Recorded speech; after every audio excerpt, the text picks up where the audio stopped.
On the long journey, these people were beaten and severely ill-treated, and many of them died of starvation and exhaustion before arriving at their destinations. Before the deportations, my father went to see the SS commander, General Ulkumen, and reminded him that Turkey was neutral in the war. And he asked the general to release those Jews who were Turkish nationals, and also, for reasons of humanity, their spouses, children, and close relatives, some of whom were Italian or Greek citizens, but nevertheless formed part of the family unit. The commander at first refused, stating that under Nazi law, all Jews were Jews and had to go to the concentration camps. My father replied that in Turkey, all persons were equal under law and under God, whether Jews, Muslims, or Christians, and that if he deported these Jews, this could have international consequences by compromising Turkey's neutrality in the war. After considerable persuasion, the SS commander reluctantly agreed to exempt these categories of Jews from deportation, and my father arranged for them to be moved to Turkey in fishing boats at his own expense. As regards those who remained, they were still subjected to harsh treatment by the Nazis, and my parents continued to provide many of them with moral and humanitarian support, and even tried to prevent their deportation. But in spite of these efforts, they were ultimately sent to the extermination camps. By late 1944, Turkey had decided to join the Allied powers, and as retaliation for having saved and helped Jews, 2 Luftwaffe planes bombed the Turkish consulate in Rhodes, severely wounding my mother as well as 2 other employees. My mother, who was then pregnant with me, later on died just after having given birth.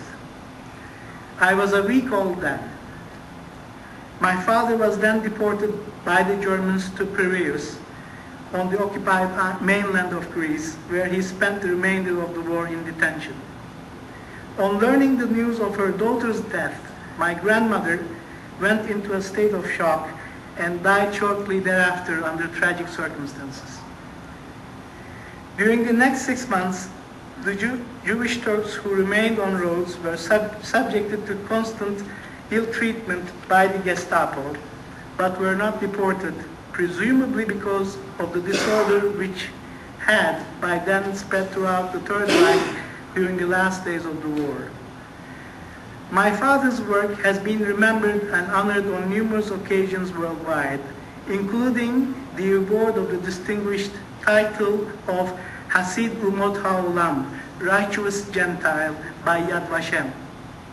Yet, for my father, it was not these accolades or awards that gave him inner comfort, but rather the courage he had found to do what he felt was right, having answered a compelling call at the time when his brother needed him most.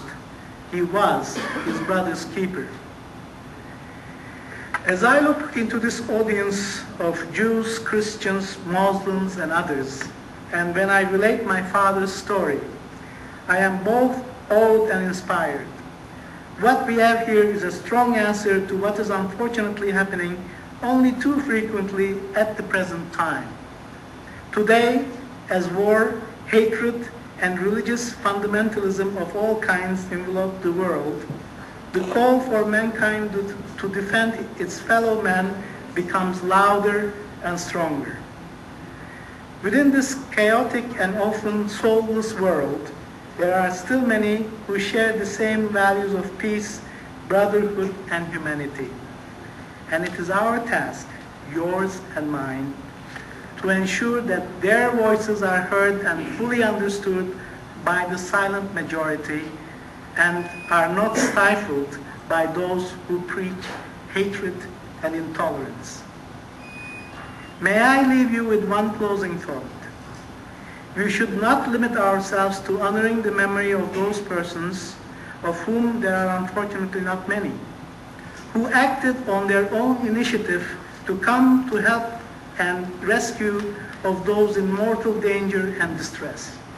But rather, we should continue to promote the general conviction that humanity and justice are above religion, color, or gender. This conviction should simply flow from a universal recognition of man's inalienable right to live, not only in peace and harmony, but simply to live. Because, in the end, are we not all, each and every one of us, our brother's keeper? Thank you.